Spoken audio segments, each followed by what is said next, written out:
नजरेतून उतरलेल्यांना पुन्हा कधीच आयुष्यात स्थान देऊ नका.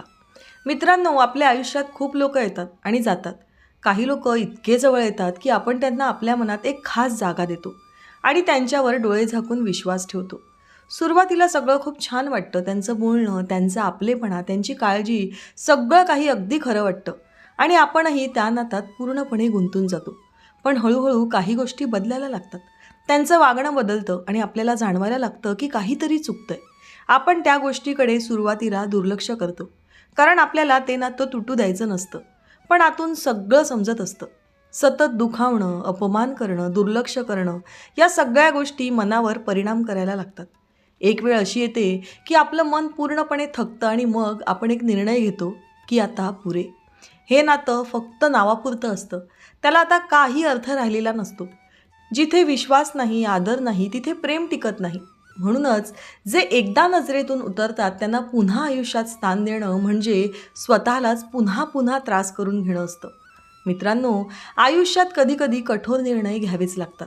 म्हणून या गोष्टी समजून घेणं खूप गरजेचं आहे. एक, एखादी व्यक्ती एकदा मनातून उतरली की तिच्याविषयीच्या भावना बोथट होतात.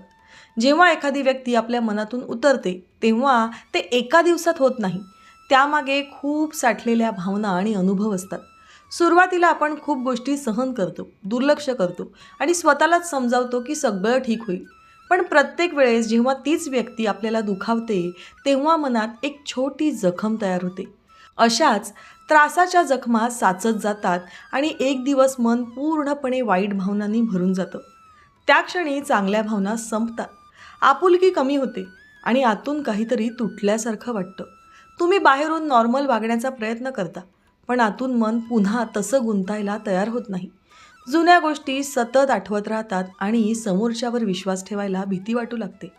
तुम्हाला वाटतं की पुन्हा तसंच झालं तर काय, म्हणून मन आपोआप अंतर ठेवायला लागतं. अशा वेळी नातं टिकवण्याचा प्रयत्न केला तरी ते फक्त जबरदस्तीचं वाटतं. त्यामुळे एकदा मनातून उतरलेल्यांना पुन्हा हृदयात जागा देणं म्हणजे स्वतःलाच फसवणं असतं. 2, सतत दुखावलं जाणं म्हणजे नात्याचा अंतच असतो. नात्यात थोडीफार भांडणं होणं हे अगदी सामान्य आहे.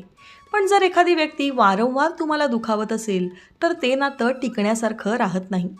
सुरुवातीला तुम्ही माफ करता, कारण तुम्हाला वाटतं की समोरचा बदलला असेल. पण जेव्हा तीच गोष्ट पुन्हा पुन्हा घडते तेव्हा मनाला खूप त्रास होतो. तुम्ही स्वतःलाच विचारता की मी इतकं सहन का करतोय किंवा करते. प्रत्येक वेळी माफी मागून पुन्हा तेच वागणं म्हणजे तुमच्या भावनांची किंमत नाही हे स्पष्ट होतं. अशा नात्यात आनंद राहत नाही, फक्त तणाव वाढत जातो. तुम्ही हसत असता पण आतून तुटलेले असता. अशा परिस्थितीत नातं टिकवणं म्हणजे स्वतःलाच त्रास देणं असतं. म्हणून जे लोक सतत दुखावतात त्यांना पुन्हा जवळ करणं योग्य नाही. 3, विश्वास तुटला की सगळं संपतं. विश्वास हा कोणत्याही नात्याचा पाया असतो आणि एकदा तो तुटला की सगळं काही बदलतं. तुम्ही बाहेरून सगळं ठीक असल्यासारखं दाखवू शकता, पण आतून मनात शंकेची पाल चुकचुकत असते. समोरची व्यक्ती काहीही बोलली तरी तुम्हाला ते नक्की खरं आहे की खोटं याचा सारखा विचार मनात येतो. मन मोकळं होत नाही आणि प्रत्येक गोष्टीत संशय उभा राहतो. तुम्ही पुन्हा पुन्हा विश्वास ठेवायचा प्रयत्न करता, पण आतून भीती सतावत राहते.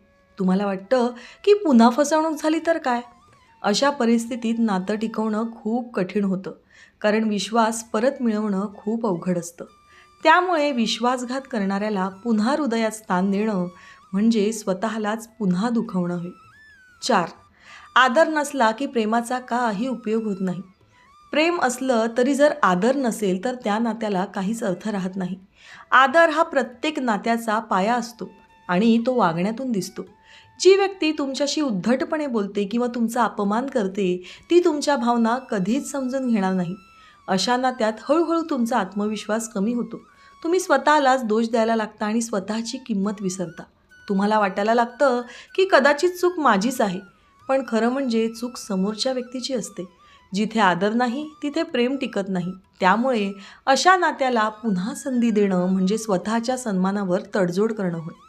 5, सतत गृहीत धरलं जाणं मनाला आतून तोडतं. जेव्हा एखादी व्यक्ती तुम्हाला गृहीत धरते तेव्हा सगळ्यात जास्त त्रास इथेच होतो, कारण इथे उघडपणे काही वाईट होत नाही, पण आतून सगळं तुटत जातं. सुरुवातीला तो किंवा ती तुमच्यासाठी वेळ काढतो, काळजी घेतो, तुमचं ऐकतो आणि तुम्हालाही वाटतं की हे नातं खूप खास आहे. पण हळूहळू त्याचं वागणं बदलायला लागतं. तुमच्या मेसेजला उशिरा रिप्लाय, भेटायला वेळ नाही, बोलताना लक्ष नाही आणि तुम्हाला जाणवतं की आता तुम्ही त्याची प्रायोरिटी राहिली नाही. तुम्ही मात्र सगळं तसंच देत राहता. वेळ, प्रेम, साथ सगळं काही. पण समोरचा तुम्हाला हलक्यात पाहायला लागतो. आता तो तुम्हाला महत्त्व देत नाही. तुम्ही कितीही प्रयत्न केला तरी तुमच्या असण्या नसण्याने त्याला फरकच पडत नाही. उलट तुम्हीच जास्त अटॅच होता आणि तो जास्त दूर जात राहतो. अशावेळी मनात प्रश्न येतो की मी इतकं का देतोय आणि मला परत काय मिळतंय? अशा नात्यात राहणं म्हणजे रोज थोडं थोडं तुटत राहणं असतं. म्हणून जे तुम्हाला गृहीत धरतात त्यांना पुन्हा हृदयात स्थान देणं म्हणजे स्वतःच्या भावनांचा अपमान करणं होय. 6.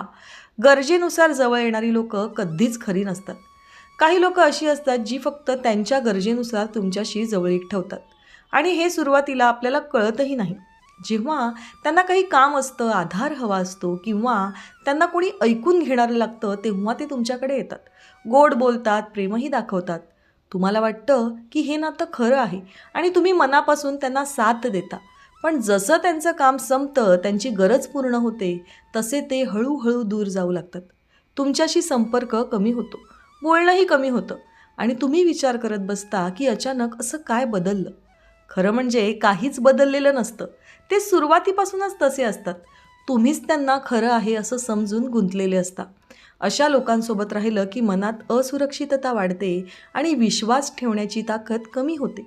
त्यामुळे जी लोकं गरजेनुसार जवळ येतात आणि दूर जातात, त्यांना पुन्हा आयुष्यात जागा देणं म्हणजे स्वतःलाच वापरून घेऊ देणं होय. 7. तुमच्या भावनांशी खेळणारी लोकं कधीच आपली नसतात. काही लोकं खूप स्मार्ट असतात. ते तुमच्या भावना ओळखतात आणि त्याचाच फायदा घेतात. त्यांना माहीत असतं की तुम्ही त्यांच्यावर प्रेम करता, त्यांच्यासाठी काहीही कराल आणि ते ह्याच गोष्टीचा फायदा करून घेतात. कधी ते खूप जवळ येतात, खूप प्रेम दाखवतात आणि तुम्हाला वाटतं सगळं किती छान सुरू आहे. पण अचानक ते तुमच्यापासून दूर जातात. त्यांचं तुमच्याप्रती वागणं अतिशय थंड होतं आणि तुम्हाला काहीच समजत नाही. तुम्ही विचार करत राहता की चूक काय झाली? मग ते पुन्हा येतात आणि पुन्हा सगळं नॉर्मल करतात. अशा प्रकारे ते तुम्हाला सतत कन्फ्यूज ठेवतात. या सगळ्या प्रक्रियेत तुमचं मन खूप थकतं आणि अस्थिर होतं. तुम्ही त्यांच्या प्रत्येक वागण्यामागे अर्थ शोधत बसता आणि स्वतःला हरवता. अशा लोकांसाठी तुम्ही फक्त एक पर्याय असता, प्रायोरिटी नाही. म्हणून भावनांशी खेळणाऱ्यांना पुन्हा हृदयात स्थान देणं म्हणजे स्वतःलाच पुन्हा पुन्हा जखमी करणं होय. 8. जिथे शांतता नाही तिथे नातं टिकत नाही. कोणतंही नातं असो, ते तुम्हाला आनंद देत असेल तरच ते टिकण्यासारखं असतं. पण काही नाती अशी असतात जिथे सतत तणाव असतो, विचारांचा गोंधळ असतो आणि मन कधीच शांत राहत नाही. तुम्ही सतत त्या व्यक्तीच्या वागण्याचा विचार करत राहता. तो काय बोलेल, का बोलेल, पुढे काय होईल, हेच सगळं डोक्यात चालू राहतं. अशा नात्यात तुम्ही स्वतःला हरवता. तुमचा वेळ, ऊर्जा आणि मानसिक शांती सगळं या नात्यात खर्च होतं. घरात असतानाही मन शांत नसतं आणि बाहेर असतानाही त्याच विचारात असता. हळूहळू तुम्ही थकून जाता आणि आयुष्यातला आनंद कमी होतो. म्हणून जिथे मनाला शांतता नाही तिथे ते नातं ठेवण्याचा काहीच उपयोग नाही. अशा लोकांना पुन्हा जवळ करणं म्हणजे स्वतःच्या शांततेचा त्याग करणं होय. 9. बदलण्याच्या आशेवर नातं टिकवणं चुकीचं असतं. आपण अनेकदा असं मानतो की समोरची व्यक्ती बदलेल, सगळं ठीक होईल. पण वास्तवात लोकं फार कमी बदलतात. जे जसे आहेत तसेच राहतात. फक्त थोडा वेळ वेगळं वागतात. सुरुवातीला ते खूप चांगलं वागतात, माफीही मागतात, बदलल्याचं दाखवतात आणि तुम्हालाही वाटतं की यावेळी खरंच सुधारले आहेत. पण काही दिवसांनी पुन्हा तेच वागणं सुरू होतं. तुम्ही पुन्हा दुखावले जाता आणि पुन्हा तीच गोष्ट रिपीट होते. अशा सायकलमध्ये तुम्ही अडकून राहता. प्रत्येक वेळी तुम्ही आशा ठेवता आणि प्रत्येक वेळी निराश होता. त्यामुळे बदलाच्या आशेवर नातं ठेवणं म्हणजे स्वतःलाच पुन्हा पुन्हा त्रास देणं होय. म्हणून अनेकदा अनुभव घेतला की त्यातून शिकणं गरजेचं आहे. 10. स्वतःचा आत्मसन्मान सर्वात महत्त्वाचा आहे. शेवटी सगळ्यात महत्त्वाची गोष्ट म्हणजे स्वतःचा आत्मसन्मान. नातं टिकवण्यासाठी आपण खूप वेळा तडजोड करतो, स्वतःला कमी लेखतो आणि समोरच्याला जास्त महत्त्व देतो. पण हळूहळू यामुळे आपलीच किंमत कमी होते. समोरच्याला वाटायला लागतं की काहीही केलं तरी हा किंवा ही मला सोडून जाणार नाही. अशावेळी ते तुमच्याशी त्यांच्या मनाला येईल तसं वागतात. पण जेव्हा तुम्ही स्वतःसाठी उभे राहता, तुमची लिमिट ठरवता, तेव्हा परिस्थिती बदलते. आत्मसन्मान जपणं हा स्वार्थ नाही, तर स्वतःवर प्रेम करण्याचा एक निर्णय आहे. तुमचं मन, तुमच्या भावना, तुमची शांतता याची किंमत ओळखणं खूप गरजेचं आहे. म्हणून जे एकदा नजरेतून उतरले, त्यांच्यासाठी स्वतःचा आत्मसन्मान कधीच गमावू नका. मित्रांनो, आयुष्यात प्रत्येकाला जवळ ठेवणं गरजेचं नसतं, पण स्वतःची किंमत जपणं खूप गरजेचं असतं. जी लोकं आपल्याला समजून घेत नाहीत, आपली किंमत करत नाहीत, त्यांच्यासाठी स्वतःला त्रास देणं योग्य नाही.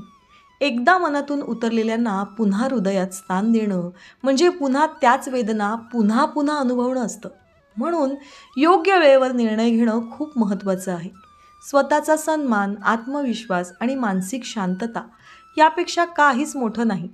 काही लोकांना आयुष्यातून जाऊ देणं हेच योग्य असतं, कारण सगळेच आपले नसतात आणि हे स्वीकारणं गरजेचं असतं. स्वतःवर प्रेम करा, स्वतःची किंमत ओळखा आणि स्वतःसाठी ठाम निर्णय घ्या. आयुष्य खूप सुंदर आहे, ते चुकीच्या लोकांसाठी वाया घालवू नका. मित्रांनो, दररोज विविध सकारात्मक विचारांसह आपण भेटत असतो. तुमचे जीवनही असेच सकारात्मक विचारांनी भरून जावो. तुमच्या मनातील सर्व चांगल्या इच्छा आकांक्षा पूर्ण होत. तुम्हाला सुख समृद्धी लाभो ही ईश्वराच्या चरणी प्रार्थना.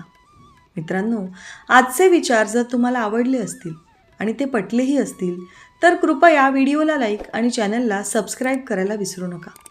उद्या पुन्हा भेटूया नवीन विचारांसह. तोपर्यंत धन्यवाद.